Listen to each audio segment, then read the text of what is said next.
All right, we are live. Let's give some folks a chance to get up in here. This is our customary wait. Somebody gave us a thumbs up already. Look at that. Yeah. So for those of you that are watching this that's not live, this is the customary, 5-10 minute wait, allow people to come in, blah, blah, blah. I have my host in here who we will introduce. You can see his name, but we'll do all the introductions once the podcast starts. So yeah, yes, indeed. I got my water bottle. I'm ready. Let's go. Things get heated. I'm ready to go. Welcome on board, everybody. Get some more thumbs up. Give Phil some love. I know, man. I'm waiting for if Kent pops in here, Kent Vanderweerd. He's always on the podcast. He jumps in pretty quick. But I did announce 7 o'clock, so we're a little bit early. We'll see what happens. Yeah, if people get that notification though, they'll pop in. Yeah. So hopefully him and CJ come on because they were on my podcast not too long ago. So okay, all right, nice. I see one eyeball. Let's see who pops in. Speaketh. There's 2 eyeballs. Now see, I can't see any of that, so okay. I can just see the chat box. So right, I got 2 eyeballs. 2 people are looking, and 1 thumbs up right now. So we'll just bide our time. 9 more minutes. We start getting a big enough audience, man. We might just start this thing early. Who knows? Who knows? But like I said before, man, I appreciate you coming. Not a problem. Appreciate you coming. This is what we do. This is what we do. This whole freaking COVID-19 thing, man. I don't get it. So what have you been doing the whole time? You got any kind of assignments or? What I've been doing is I'm waiting on travel. International travel's closed right now. Right. So hi, Cynthia Jones. How you doing? She says, good evening, gentlemen. Yeah, international travel's closed, man. So I'm just home until international travel opens. Now, the good thing is a little bit early just to, work the kinks out, make sure everything's going all right. Can you hear us okay? Microphone check, microphone checker. Can you hear myself and Darrin okay? Hey, Stephanie and Jacqueline, how are you? Stephen and Jacqueline. Stephen and Jacqueline. Yep. I don't know why I said that. I just go with S&J. S&J. S&J. Can you guys hear us? Thanks for popping in. All right. Somebody say something. Would it be terrible? Would it be terrible if only me and you could hear each other? That would be so terrible. Well, maybe they can read lips. That'd be good. I know. Cindy says sounds great. Outstanding. All clear. Good to go. I hope you guys in the chat are doing well. I hope your families are okay. Be safe. Be careful. I just want to get that out of the way. And we're going to crank up in about 7 minutes. Do. I know, right? All right. 4 people, 3 thumbs up. All right. Awesome. Let me close that off. I got my Facebook going. It's bing. Let's close that off right now. I'll just open up Facebook so that I can send that link to you. Let's close that. And let's close this. Save all my RAM resources that I can. Jason Yamas, what's going on? How are you doing? Owen Hauser, how you doing, Owen? Owen is a high school friend of mine. Been a long, long time. Rizzy Eats, how you doing? And Mona, hi, Mona. How you doing? Thanks for coming, guys. Thanks for coming. We're going to kick this off in about 6 minutes. I'm sharing my screen. Can you guys see it? Let's see. Hold on, I gotta pop it up. Here we go. There it is. There you go. Yeah, that's who I interviewed today, or yesterday. I don't know if you know Danielle Bennett DBQ. She's pretty big in barbecue. She's won a lot of awards. She's does a lot of TV shows and stuff. She works for Traeger and all that. But Yeah, she was on my podcast. Nice. Shout out to DBQ Barbecue. Look, we got it there. Might as well give it a shout out, right? Shout out. All right, we got 5 minutes to go. People just speaking. I only did that because I'm playing around with this, so I want to see what I can do with it. Nice. Oh man, just be comfortable. Shoot. Just be comfortable. Actually, I didn't even know you could do that. I knew I could do it over here, but that's cool. I was just saying, yeah. So if you have a guest and you want to share their screen, you're going to be good to know that they can do that. So exactly.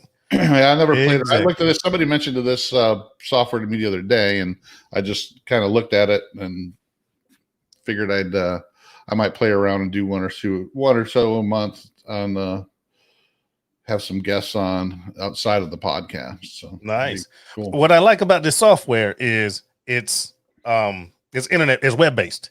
Right. So even if you don't have a powerful computer, the heavy lifting is done through StreamYard. Yeah, and it seems to be good. I mean, there's no lag or anything on my end or your end. So I mean, nice. I can see. So yeah, there's no even with Zoom, you get some lag sometimes. So yeah. Well, and also Zoom is the masses. I mean, TV shows. A lot of people are using Zoom right now. They've turned into the go-to. And I don't think StreamYard. I don't think they're that big a thing out there yet. And that's a benefit to us because it's not overcrowded. Question, DBQ, did she write a book, Darrin? That came from Mona.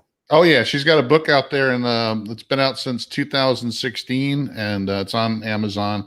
But one of the things about her book is, unlike some other barbecue recipe books out there, she's got over 195 recipes in it. It's not just like 40 recipes or what have you. So she's it's her paperback version is $25, Kindle's $19, but she got 195 recipes in that. That was one of the things that I was like, yeah, wow. I mean, it's normally 40, 35, 40 is about max that you'll get in a recipe book, but she got 195, but she's been doing barbecue since around 2006, and she's very OCD. And so those are the people you want to follow, because she, tries out her recipes 1,000 times before she gets it done right. She's one of those perfectionists. Me personally, shoot, that book would have been 3. that would have been 3 books for Philip Riddick. I'm telling you up front. Hey, Terry, how you doing? Terry Schweikart, how you doing, my friend? All right, guys, we got about 2 minutes. So what's going to happen, Darrin, and everybody that's listening? Obviously, I'm going to run my freaking my intro and get my little plug out of the way.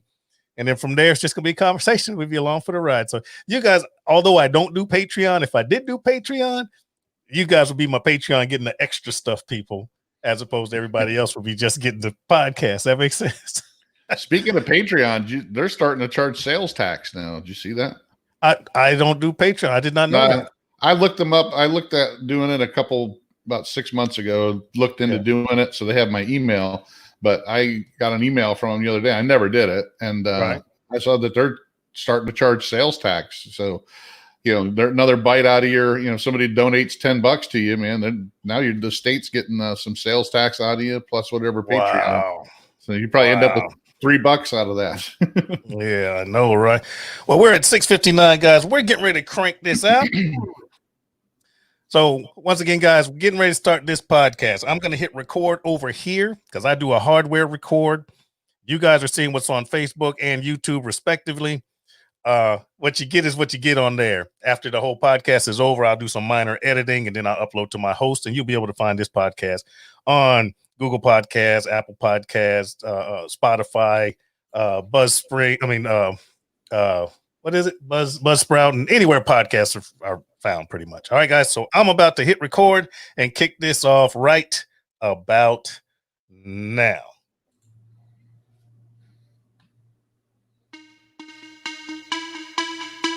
I want to welcome you guys to R-BoP. This is Riddick's Book of Philosophy. My name's Philip Riddick, and this is where I talk about what I want to talk about the way I want to talk about it. If you enjoy this podcast, tell your friends, family, and loved ones to come in and enjoy my whimsical way of saying things, doing things, and thinking about things. Please hold for a very important message.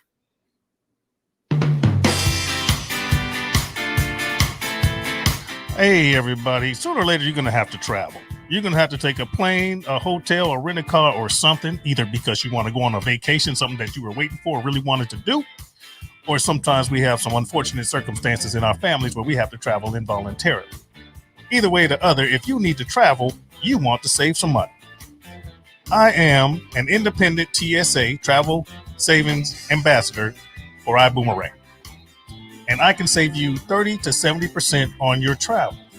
If you send me your first and last name to the following email address, dcboomgetaways@gmail.com. Once again, dcboom, B-U-U-M, getaways@gmail.com. I can send you an absolutely free website, yours personally, that you can use whenever you want, and it will save you money.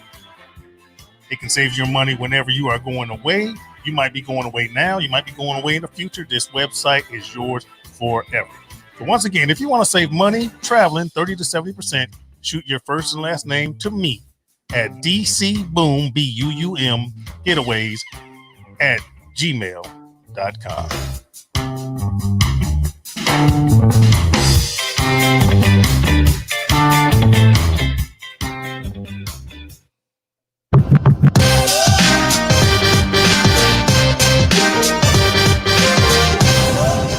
Welcome to R-BoP. Welcome to R-BoP. My name's Phil, y'all. I'm the hostess with the mostest. And I have a fantastic guest here, my friend Darrin Wilson. He is from Fire and Water Cooking. Put your hands together for my guest.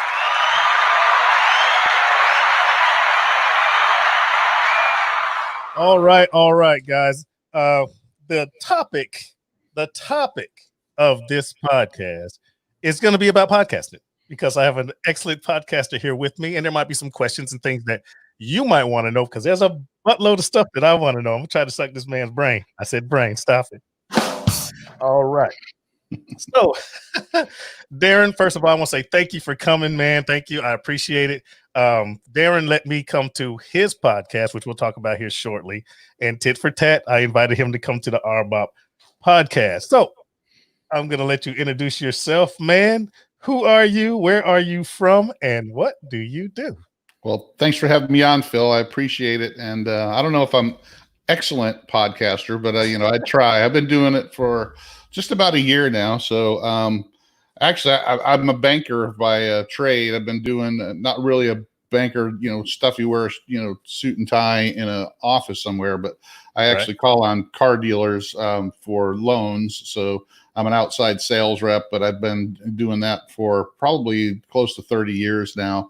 Nice. But I've always loved to cook. I started out cooking when I was young in restaurants and stuff, and kind of found out early on I couldn't really make a good living doing that. The crazy hours and just not making a whole money if you want to raise a family. So I had to get into something that I could actually make a good living at, but I still always loved to cook, and I've always cooked. I cook, for my family. I'm the one who does all the cooking.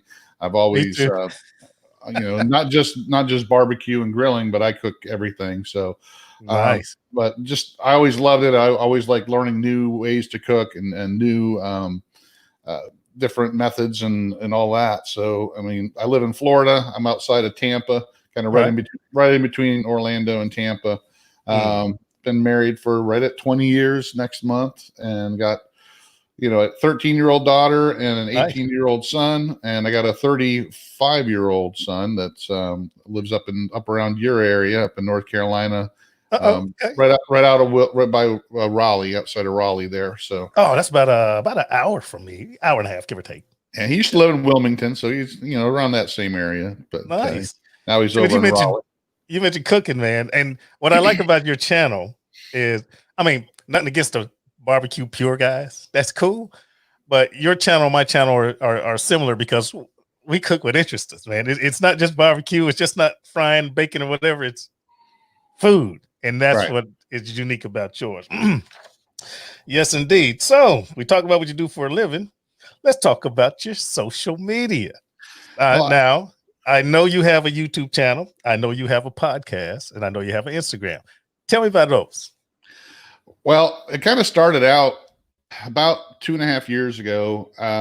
I used to frequent a lot of Facebook groups and YouTube, watch a lot of YouTube and all that. And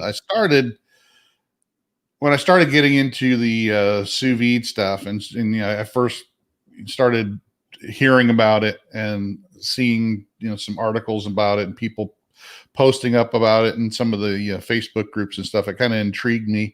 And I really didn't have any thing that I did. I just did my own Facebook page or whatever. I didn't have any desire to start a group or have any kind of YouTube channel. I was more a consumer of social media. And then I started getting more involved in the barbecue groups, and then I got involved with sous vide, and I started learning a lot of different things. And I found that some of the groups, especially the Facebook groups, some of them were just not providing enough information to members, or the way they were being run, and I just didn't really care for them. So I decided to start my own, and I kind of got into the mixing sous vide with barbecue. There's nobody really doing it. No. And I did a lot of study on barbecue, a lot of study on sous vide, and I was kind of pushing them together. Occasionally there were some that did it. One of the first things that got me interested is I wanted Greg Mervich's YouTube videos, which is Ballistic Barbecue. Yep, Greg and Ballistic. Most of you guys know who he is. So I saw one of his videos where he did a brisket and sous vide it and then cooked it on the smoker, and it kind of blew my mind. And he was one of the first ones I saw do that, and it just kind of lit a fire under me. And I started, this could be something. I started playing around and experimenting with it, and I decided to start my own Facebook group and dedicated to that. And within the first 2 or 3 weeks, I had over 1,000 members. So it kind of grew really quick. Yeah. And after about 4 or 5 months, it got up to where I was at 4,000 or 5,000 members, and I said, you know what, I might as well start looking at doing something more. So I decided to start my YouTube channel. Now, for the Facebook, was it just articles, pictures, stuff like that, or was it video, or just a regular blend? Not blend. Yeah, wasn't really videos. It was just pictures. Hey, this is what I did. Here's how I cooked this, and here, and then people just going back and forth. Hey, what'd you do? What's the time and temp for this? And then here's pictures of what I did, and then then it kind of I started really saying, well, I could do more. And I said, I'm always been a somebody who like to watch videos on YouTube to learn things. I mean, fix the ice maker in your refrigerator, I'd go to YouTube. I don't like paying people to come and do stuff for me. So YouTube's a new library. It's a new encyclopedia. You can learn anything. But anyway, continue. And you can take it with you. You take your iPad and your phone, and you can watch it right next to where you're doing stuff. So and I said, well, there's not a whole lot. There would be people that would every once in a while come out with a sous vide and barbecue video, like with Greg. That wasn't his main thing. Most of the stuff is burgers and barbecue. So I said, you know what, I'm going to try to show people how they can mix the two on a more regular basis. Occasionally I'll do a regular barbecue cook and then just a regular sous vide cook. But a lot of my stuff is showing people how to use the different methods together, or reviewing stuff, or just more informational, more tutorials type stuff. So I decided to start doing that, and that kind of took off. YouTube's kind of funny because it'll sputter, and 1 minute you get to 1,000 members, and all of a sudden it just drops. Grinds to a halt. Yeah, it grinds to a halt. But I mean, I just now passed over 4,000 after almost 2 years. So I mean, it's starting to come back. Like I said, it goes in spurts. I sat there at 2,000 for probably 3 or 4 months, and it just barely would move. But it all depends on what's going on. I don't know. I think with this whole thing with the COVID-19 going on, a lot of people turned to YouTube, doing more of that. So my channel kind of grew, and the Facebook page as well, and grew in the group. So I kind of started the Facebook page, as an offset of the two, kind of combining the two to have a jumping off point for the Facebook group and the YouTube channel. And then of course I do some Instagram. Most of my Instagram stuff though is just pictures of what I'm going to have in my video or Right. that I've talked about in the group. So I do have the Instagram. I just post a lot of my personal stuff still on my Instagram. So, I'll tell you what I do, how I've leveraged Instagram, and this might be something helpful for you, is when I don't feel like doing or I don't have time to do a full-blown video, I'll just do Instagram. Hey guys, I prepped this way, 30 seconds. Yeah. And then I'm like, all right, guys, here's the cook, 30 seconds. All right, guys, it's done, 30 seconds. All right, here's some food porn, 30 seconds. So it's not a video, but it's a series of 30-second, man, that might help you out. If you don't have time to do a full-blown video, you can leverage Instagram that way. I do that a lot. One of the things I found early on is that it's really hard to drag somebody from one platform to another. Right. So, I found that out with like my Facebook group has, over 9,000 members in my Facebook group. I can't bring, half of those people over into YouTube. So YouTube people seem to be YouTube people, and they're on Facebook sometimes, but they're just they're not like some of the YouTube people that are in my groups. They hang out in Facebook, Different people have different tastes now. Yeah. And then Instagram is totally different too, because it's that quick hit, like you said. Yeah, but here's the thing: build them all. Oh yeah, don't try to drag them over. No. YouTube that's what you end up having to do. YouTube. Yeah, you just build them. I got like 500 plus people on my Instagram, which is a pittance. 40 grand plus on freaking YouTube, and I just don't invite a lot of people to my personal Facebook thing. I just don't. Yeah. But we're gonna move along to the podcast. Talk to me about, well, first explain and give yourself a shout out on your podcast, and then we're going to go to the subject, which is podcasting. So do that for me. Well, and it kind of falls into play though, because I started with the Facebook group and it kind of grew really quick. So I decided, well, what would be the next step? Then I went to the YouTube channel. And then I said from there, after about a year on the YouTube, I said, well, I kind of got that down. What else can I do? And to spread, my knowledge and stuff. And I didn't, I watch a lot of barbecue guys and other foodies on YouTube. And of course you watch Malcolm Reed, and he's got his podcast. Yep. And I saw a couple others, and I said, well, there's really nobody out there in podcast land talking about mix and sous vide and barbecue. They got plenty of them that are talking about barbecue by itself. And every once in a while, they might come up with a topic that's outside of barbecue or mixing barbecue with another cooking method. So I decided, well, maybe I should try that. And not all of my podcast episodes, mix the two. I have plenty of people that just talk about barbecue, and then I have people that just talk about sous vide, but I always try to tie them in together somehow, exactly. Try to, because, some of these barbecue guys, it's hard to drag them away from, mixing it, even cooking in their oven, so it's like you can't get them out of their thing. I understand. Right. I understand. So, you got to kind of soft sell it and try to get some of the stuff out of them. But so that's what I did about a year ago. I said, you know what, I'm going to try this out, see if I can figure out how to do a podcast. And, it's like when I first started YouTube, I didn't know how to edit a video. I didn't know, any of that stuff. And I kind of taught myself. Right. So I did a couple. I invited, a couple people that I thought would be really good, and I wanted to talk to, like Greg Mervich was one of my first guests. Right. And then Troy Smith, T-Roy Cooks. T-Roy, yeah. A couple of people I just reached out to and said, hey, I'm going to start this podcast. Would you want to be a guest? I want to try this thing out. And they're like, yeah, great.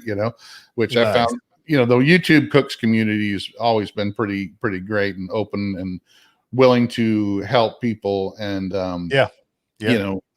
especially when you're a new up and coming channel, that's what I love about it, is that, you can go to somebody like Greg, who's been doing it for 8 years. And I just started my, channel, a month ago, and he's I'll help you out, do whatever, and T-Roy's like that. Everybody's like that. Everyone that I know, everybody I know. Like that.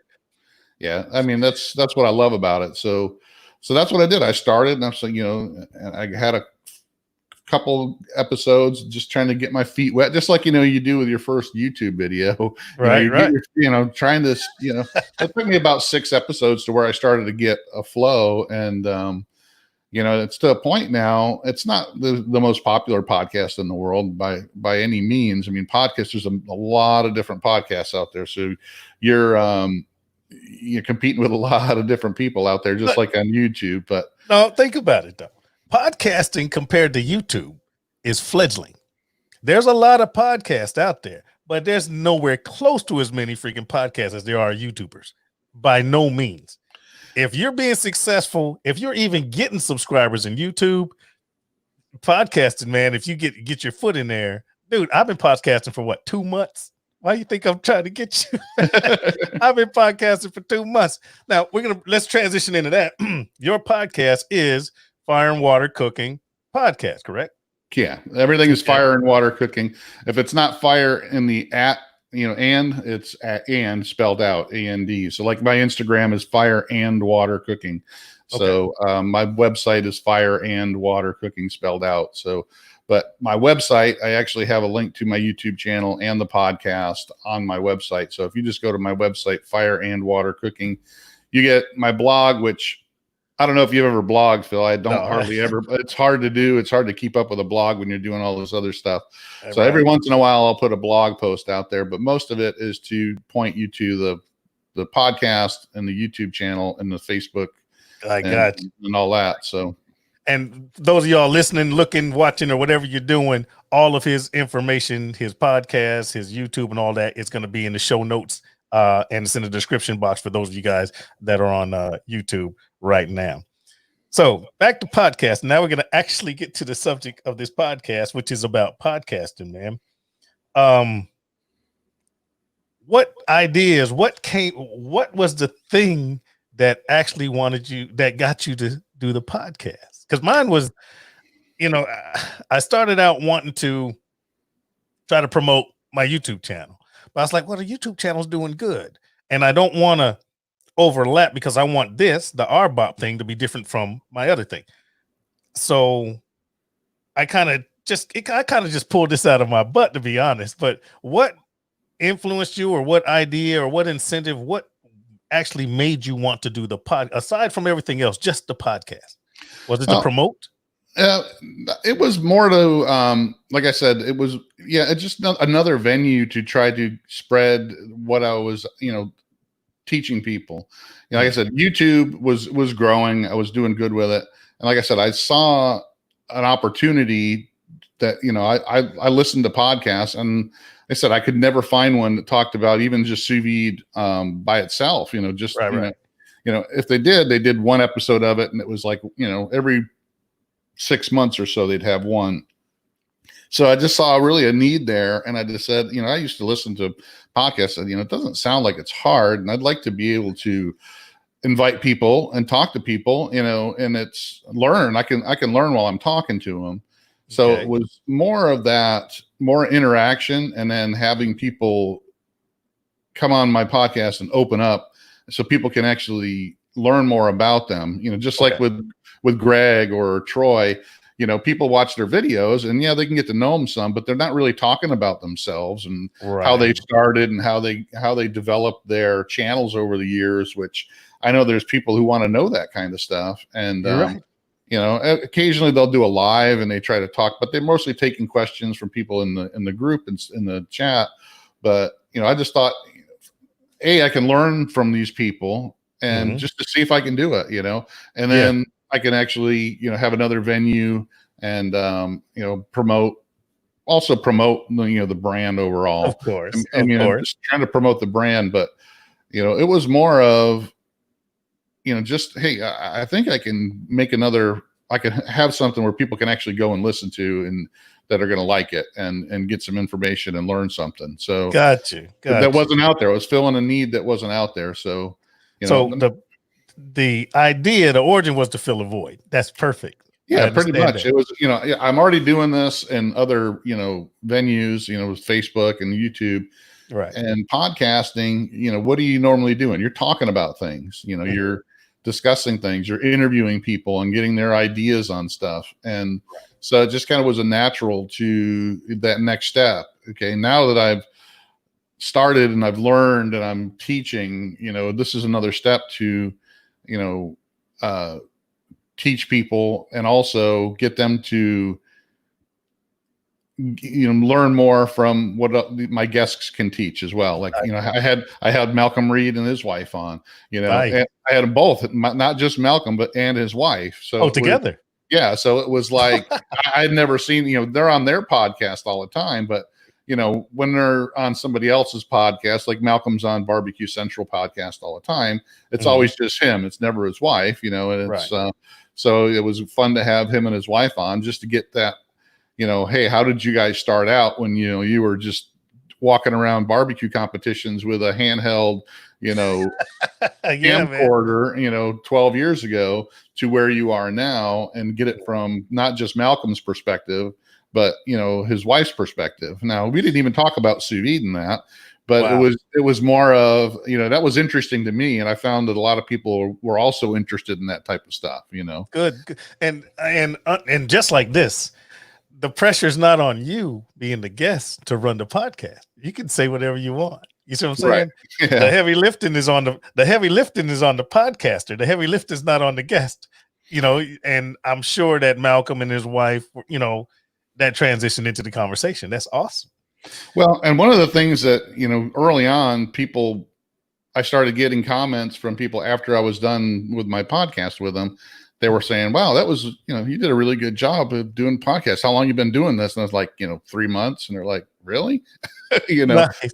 So I got a lot of comments like that because it feels really comfortable for me to interview people and talk about, because, I'm really asking questions that I'm interested in and I'd like to know.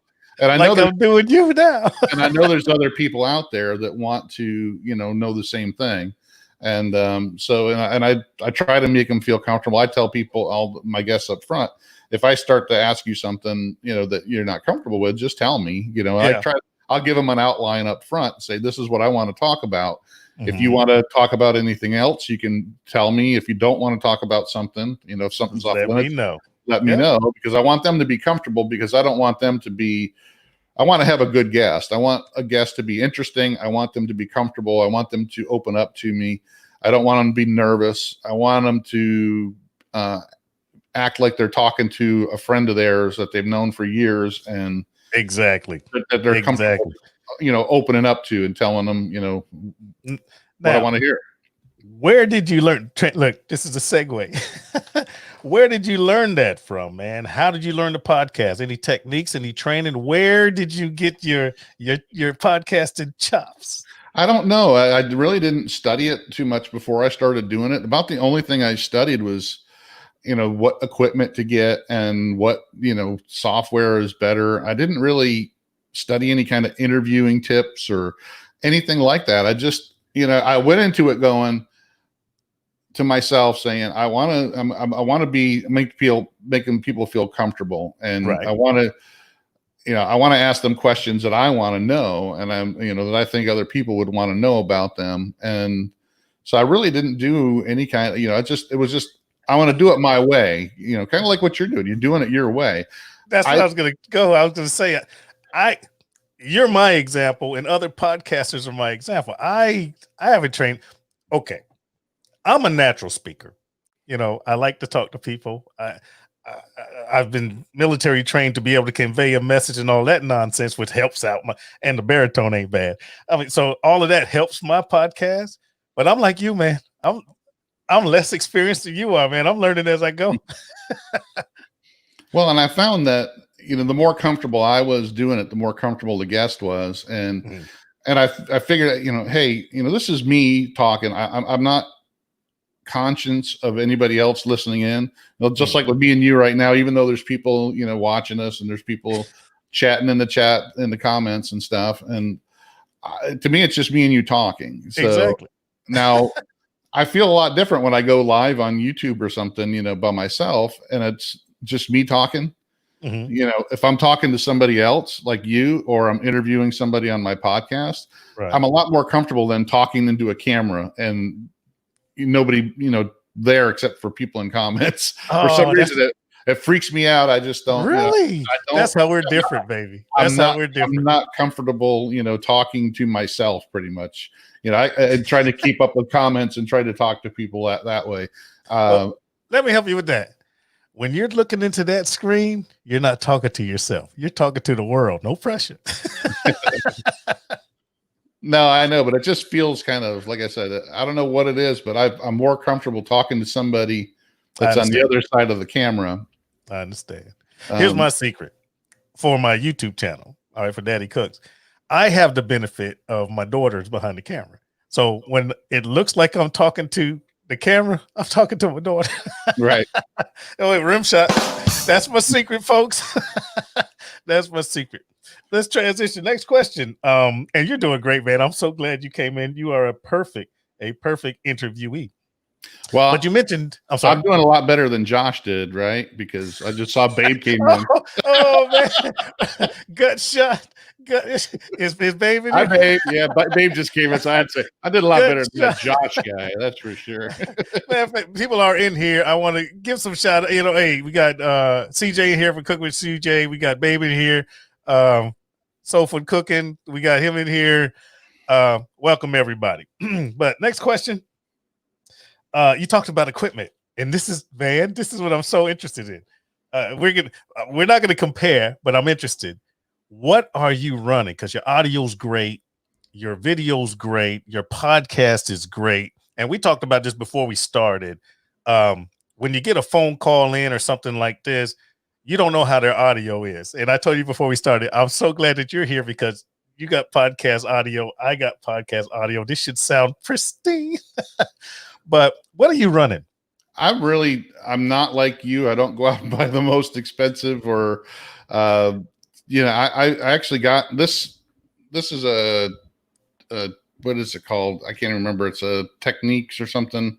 Audio Technica? Audio Technica. Yeah, it's a $50 Audio Technica. Wait. I got one right. Yeah. I got one too. It's right. Yeah, that's all it is. It's a $50 Audio Technica. Right. This was probably $30, the arm and the boom and everything. Right. It's nothing too fancy, but it's good enough to where I'm not one that goes out and buys, because obviously this is not something we're making a ton of money on. The podcast doesn't make me anything. Yeah, really. We're going to be famous, man. Yeah. We're going to be famous. I don't think we're going to be Joe Rogans. That's for sure. I know. Oh, you heard about that? You heard about his deal? Oh yeah. Come on, man. Multi-million-dollar deal with Spotify. I don't even know Joe Rogan, but there you go, Joe Rogan. Shout out, dude. Anyway, what's your interface? How are you? I'm strictly going right into my computer. So USB, this is USB. That sounds amazing. Straight Audio Technica, USB straight into the computer. Wow. Yep. And my headphones are plugged into that. And that's it. I mean, I don't have anything fancy. I don't do a lot of, I don't have a mixing board or anything like that. Right. I figure if I start, getting 10,000 downloads an episode, I might invest in something like that. But when you get 10,000 downloads, bring me on as a guest again. but your rig, that's what the rig that I'm gonna have. I mean, I already bought the Audio Technica, and that's gonna be my travel rig when I go back to Parts Unknown. Those of you that aren't familiar with me, I work in the Middle East, so I still do YouTube videos, small cameras that can fit in the carry-on. The Audio Technica can fit in the carry-on. So, I got to have a travel studio. And now that I've started the podcast, I got to have a travel YouTube rig and a travel podcast rig. My bag's getting heavy, man. Yeah. And the way I do my recordings and stuff, I usually just use like either Zoom or there's other, what was called Zencaster or Squadcast. There's other, online based, because I don't like to do like the phone call dial up stuff. It's I like to do all my stuff at least online because you get a better sound quality. So usually that's what I do. It's really simple. I probably maybe $30 a month I pay for all the stuff that I use for that. Nice. And I edit all my stuff through the same stuff that I edit my videos through, just Adobe, so really Premiere Pro. I've been editing through. Oh, well, let me say this. Matter of fact, I'm gonna put this up on the screen real quick, fast, if I may. Of course, I may.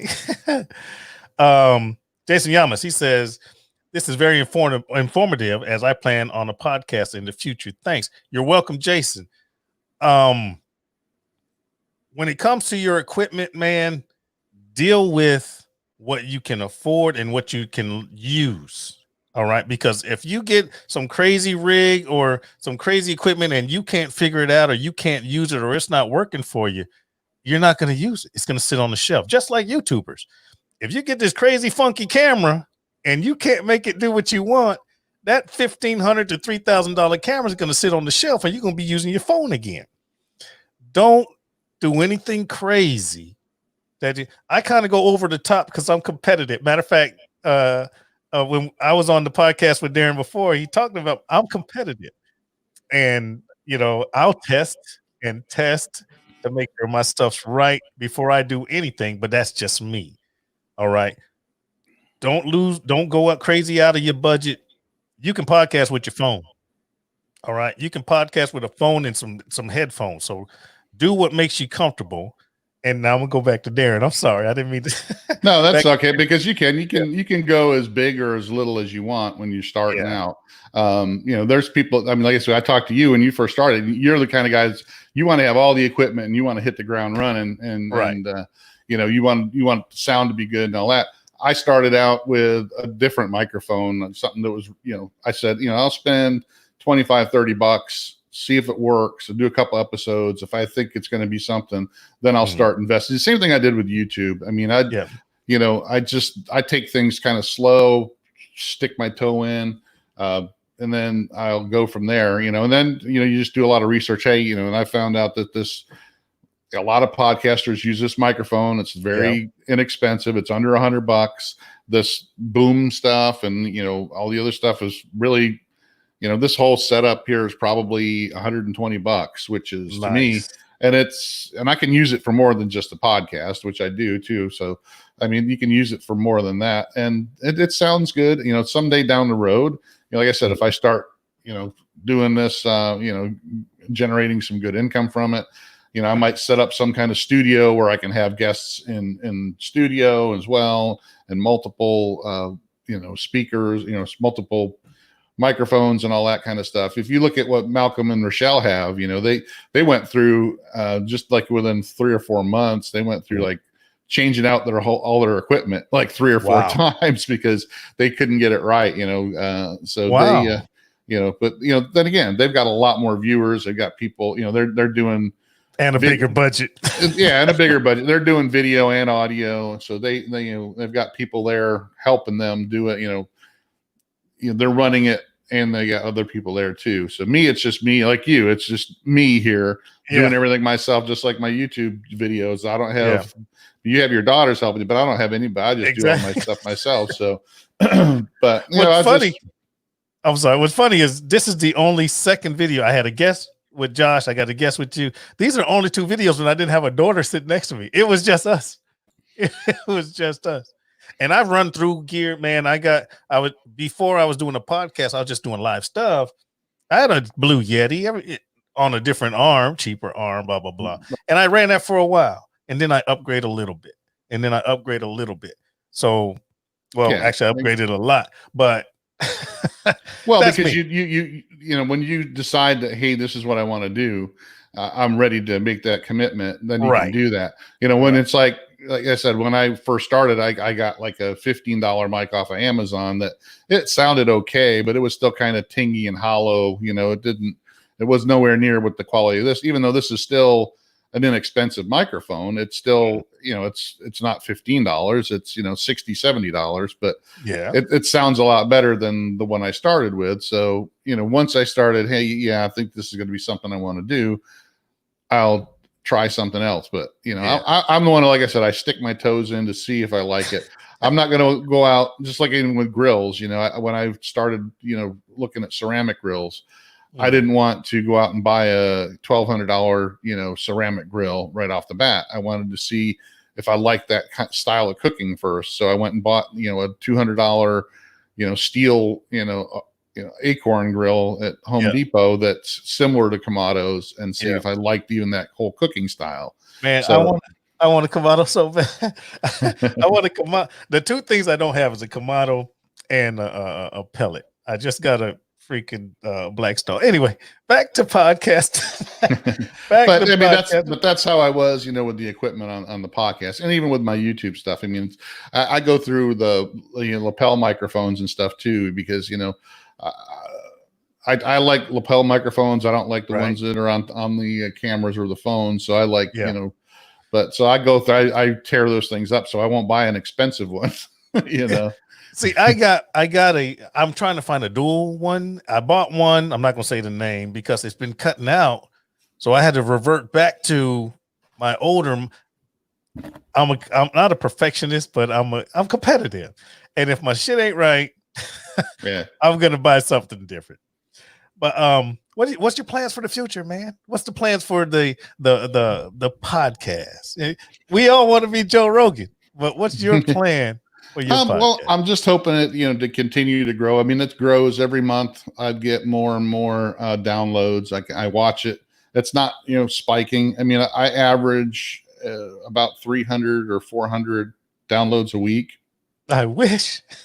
You'll get there. I mean, it takes a while, but I promote it just like I do my YouTube videos. I stick it out there on my Facebook groups and stuff like that. And, I hopefully, I'm doing this whole thing because I'm close, like you're retired already, but I'm close to retirement age, and I'd like to be able to, instead of working at Walmart or, doing something that I don't want to do to supplement my income or to have something to do. I'd rather do something like this where I love what I'm doing. So here's my dream. Here's my perfect dream. And I'm with you. My perfect dream is this. Get up in the morning on Monday, go grocery shopping. Shoot a YouTube video. Tuesday, edit and upload. Wednesday, might do a live just to talk about the video. Thursday, do nothing. Friday, do nothing. Saturday, do a podcast. That's my week. Yeah. I mean, that's and hopefully it generates enough income to supplement where I don't have to get a part-time job. I can do something I like and generate a little bit of, I don't plan on being, Joe Rogan or rich or, developing, I like to develop my brand just enough to where, it makes me a little bit of money. I can support itself and maybe, put a couple bucks in my pocket and teach people. I mean, I found one of the things that I really get out of it, especially in the Facebook group and stuff, where I have people come back and go, "Hey, I tried your recipe," and I'm sure you do this too on your Daddy Cooks. Is when people say, "I tried, one of your recipes and it worked out great." Yeah. Or you showed me how to, do this particular way with, sous vide and barbecue, and it turned out awesome. Yeah. Or when they come back and go, "Hey, I did it this way. What did I do wrong?" I really get, I like that when people come to me and ask questions or tell me that they tried something I showed them and I love it. Turned out, I do too. So it's more fulfilling than, being a Walmart, greeter or whatever, whatever you want to be, say it is, or doing what I do now for a living. I've been in banking for almost over 30 years and I don't love it at all. I mean, it's horrible. It's, it's just something I have to do to make money. And, it's not, something that I really desire. So if I can do this, that's all. I just grow my brand enough to where I can be happy, affect some people's lives to some little, a little bit, not, I don't want to be worshiped or anything. I don't want to be, on cooking channel, with my own TV channel. I don't have those kind of aspirations at all. I'll tell you what I want. I want to say rich. I want to be financially well off, but not famous. Yeah, there you go. All right. Because once you're famous, now you're like, Michael Jordan or Michael Jackson or Madonna or somebody. You can't go nowhere. Everybody knows your face. Bump that. I don't want that. Right. I want to have a lot of money to be comfortable, but I can still go out in the streets and most of the people don't know who the hell I am. You know what I'm saying? Right. I have my fans, but I don't want to be worldwide. What do you call him? What's his name? Mr. Worldwide, the rapper. I can't think of his name. Anyway, the Cuban guy.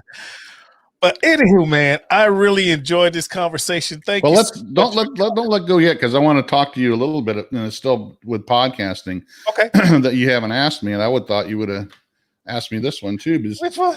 I've had some pretty famous guests on my podcast for being a nobody with just a small YouTube channel. One of the things you got to understand is if you don't ask somebody to be a guest on your podcast. Oh, I wanted to ask you that. How do you land those interviews, man? You just tell them who you are and what you want to talk about and what you do, and just say, look, I'd really like to have you on as a guest because I like, blah, blah, blah. You talk them up and say, and I learned this early on is that, yeah, if you don't ask, because you just share, I got Greg, which was like, man, I got Greg Mervich, he's got a big YouTube channel, he's the hero to me. He's not like, Steve Reichland or anybody, but, so that started me out. It's like, well, if I can ask Greg and he'll be on, I'll ask Troy, Troy says yes. Well, if I can ask Troy, I can ask Malcolm Reed, and Malcolm Reed said yes, and if I can ask Malcolm Reed, then I'll ask Meathead from AmazingRibs.com. Okay. He said yes. Here, he comes on. Wow. If I can ask Meathead, I can ask Stephen Reichland, who's world famous. Yes, he came on. And you're building a resume. I'm building the resume. If they ask you that question, it's like, well, why should they come on your podcast? Well, I don't know if you want to, but Reichland was just over. Oh shit. Exactly. Well, that's what I do. Exactly. So once I have, a couple of people like that, now I go to anybody and just say, this is my podcast. I've had guests such as Steve Reichland, Malcolm Reed, Meathead Goldwyn. Now it starts to build. So now it's pretty much easier. But if you don't take that initiative, it's, because I'm sitting here typing something to Stephen Reichland going, I don't know if this guy's going to even read my email, because you don't know who I am. But, all of a sudden he emails me back. Sure. What day and time, it's like, and you got to understand too, these people want to promote themselves and whatever they're doing. So it's not like, they're just gonna, they know they're going to promote whatever it is they're doing. It's like Meathead, he was promoting his sous vide and barbecue part of his website and this little book he was doing. But, he's a great guy to talk to. And he's kind of like us in the YouTube cook community. A lot of these people are the same way. Mm-hmm. They'll talk to people, all day long, and they try to help, so don't be afraid to ask somebody, even though you think they're going to say no. Just ask them and have confidence. And when you send them a email or something, asking them, be confident. Just, expect them to be wanting to say yes instead of don't go like, I don't know if you'd like to come on. I just got a little podcast. I just started. Oh, no, you don't do it that way. Say, I've started. And then, I used, of course, my Facebook group size and my Facebook page and my YouTube channel to also, this is who I am. And I used it made myself sound bigger than I was. No, made yourself sound perfect. That's all I'm saying. But it was, I didn't go to like, I got this little podcast. Just if you think you got time to come on, maybe you can help me out. No, I came on just like, hey, I got this big, Facebook group following. I started this podcast. I'd like to have you on, and it's just, if you exude confidence, those people you think are going to say no, say yes. And I mean, I literally, these people that, they come back and say yes. And it's like, I go, man, I can't believe this. We got a question. We got a question from Ramona. She says, who is the most popular or famous person you had? We answer that one first. And then, is it intimidating to come up with unique questions? So give me that. Well, it is. What I normally do is if I have somebody, if I know I'm having like a Malcolm Reed on, I'll go back and I'll look at his YouTube channel. I'll look at, what he's done over his career, and I'll have questions, because that's what I like to do. I like to go back from the beginning, so I'll go, hey, I started a YouTube channel and I see you started one 12 years ago. What's changed, over that 12 years? Because, just like with your YouTube channel, your first videos look totally different than what they do now. And mine too. They sucked. But probably the most famous one I've had, probably Stephen Reichland is, he's been around probably the longest, and more people know him throughout the world because he's been on PBS and had, written lots of books. But Malcolm Reed, Meathead Goldwyn, probably Stephen Reichland's probably the most famous. But I've had people that are really good, famous people throughout, cooking. Like I've had AJ Scheller, who's the executive chef for La Cria, which is the biggest sous vide training school in the world. Wow. Actually, it's run by one of the guys that actually discovered and started sous vide. So I've had some pretty amazing guests on, like I said, and probably the most famous one that people would know would be probably Steven Raichlen. And, nice. I put this up on the screen too. I put it up earlier when we were talking about gear. Jason says the right tool for the right job. Get something that's quality and versatile, yet not going to reduce efficiency. Thanks, Phil and Darrin. So we thanked us for the advice that we were talking about gear. Yeah, you don't want to get something super cheap, but you don't want to get something that might that's going to kill your budget. Yeah, like Phil said, something that's over your head that it's too complicated, or that's over your head for using. This is a middle of the road microphone, but it works great. It's not the fanciest, but it's not the cheapest, either. So, all right. So we're gonna wrap this up, man. Oh, hold on. Mona got one more. CJ says he has CJ Dutch on the podcast, so he has that going for him. Okay. Mona asks this: who would be your dream interview? I'd like to have Aaron Franklin and probably Kenji Lopez Alt. I'm trying to, because I'm part of what this Facebook group and YouTube and even the podcast has got me involved in. I'm part of the International Sous Vide Association, which is just a bunch of guys who got together and started a group and got a bunch of famous people to kind of tag on with it. And Kenji's, they have last year was the first sous vide summit. It was in outside of Philadelphia last year. It was supposed to be in San Francisco this year, but it got canceled. It was supposed to be in August, so they kind of canceled it. But Kenji was supposed to be there, and so I'd like to get somebody like Kenji. If you don't know who Kenji Lopez Alt is, he wrote the Food Lab, and he's Serious Eats. He's a really big overall cooking guy. So I'm not just barbecue. I'm not just sous vide. I like to cook everything, like you, Phil. Good food. That's right. Somebody like that, or somebody like Aaron Franklin, who just got nominated into the Barbecue Hall of Fame yesterday. Nice. And deservingly so. Yeah. Deservingly so. Somebody like that, I would because it's not just that somebody's famous, but it's somebody like that I want to pick their brain. It's like with Steven Raichlen. I wanted to pick his brain.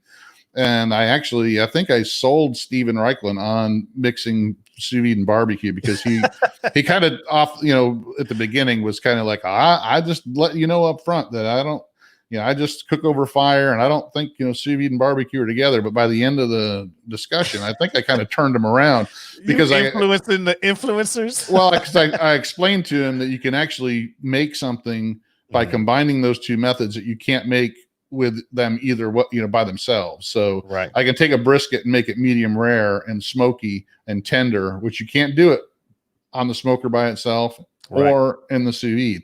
So he kind of said, well, you know what, you're right. He kind of opened my eyes up a little bit to that. So I mean, that's great. That's kind of what I like doing with these people. It's not just starstruck. It's like I like to pick these guys' brains, because I like to learn, and I like to understand, especially with somebody like him, who we started out, just writing as a writer, and then turned into, what he is now, is just like the, most prolific, guy cooking over fire and smoke. Exactly. Exactly. So let me ask you this: what advice, what final big nugget would you give to anyone that wanted to start a podcast today? Just start. Just know what you want to do first.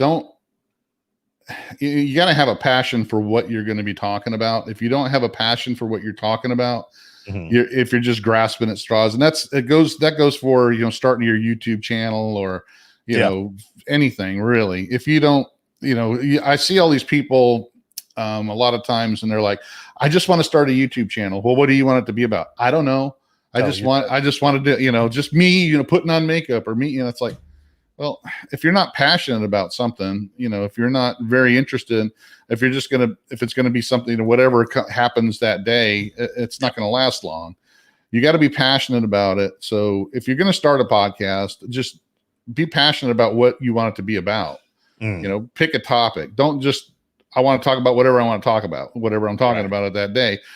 Have some kind of idea about what you want it to be about, and then be passionate about it, and then just start doing it. And don't think every podcast is going to be, hey, my dog just came in. Hey, Max.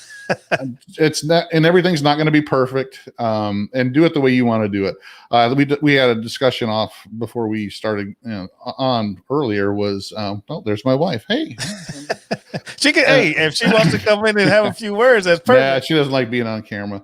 But what was I saying? Oh yeah, it's not going to be perfect. We were talking about it. We're doing this live, but I don't like to do my podcast live because I like to be able to go back and edit. Sometimes the guest can get, too many ums and ahs, and sometimes I can. Sometimes I'll say something and I'll go, I really don't want. I'll go back and edit my questions out, or something that we may have talked about. And people probably don't want to hear about that. And I'm nonchalant. Whatever happens, happens. Well, but it's like, if I'm talking to like somebody famous and I start doing the googly eyes, oh man, what'd you do? And then I look at it later and go, I probably should take that part out.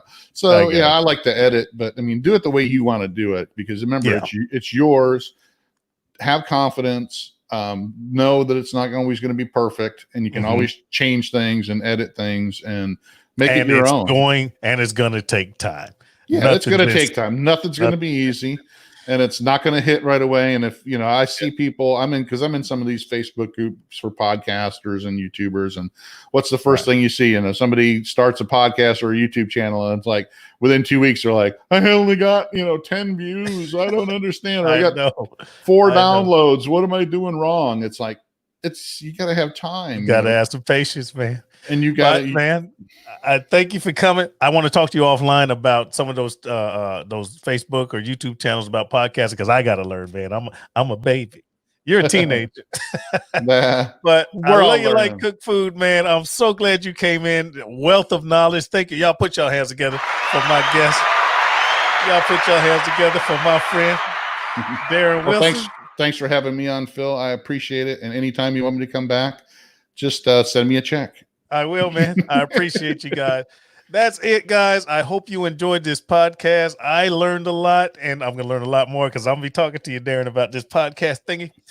But hey, guys, I appreciate you for spending this amount of time with me and my friend, my guest, Darrin Wilson from Fire and Water Cooking. His information will be in the show notes, and if you're on YouTube, his information will be in the description box, so you can find all of his social media. Thank you all for coming. We will be out of here in 5, 4, 3, 2, 1. Love you like cook food. Be safe. Wash your hands.